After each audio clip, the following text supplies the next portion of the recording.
أنا موجود في الساحة الأمامية لمسجد الحسن الثاني، أحد أكبر المساجد على مستوى العالم، واللي يطغى عليه الطابع المعماري المغربي والأندلسي. الله أكبر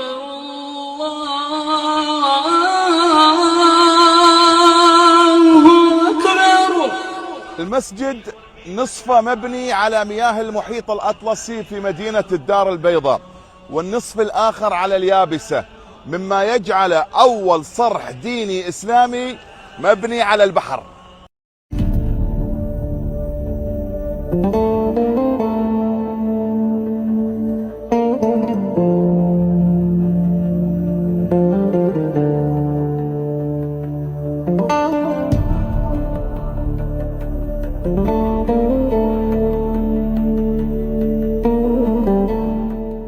المسجد يتسع ل 25 ألف مصلي في قاعة الداخلية، ول 100 ألف مصلي في المساحة بالكامل.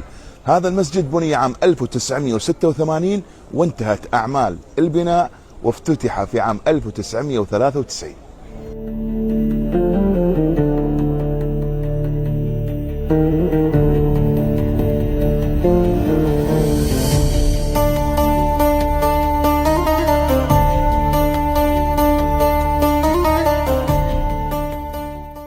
الملك الحسن الثاني رحمه الله هو من أشرف شخصيا على بناء هذا المسجد في جميع مراحله.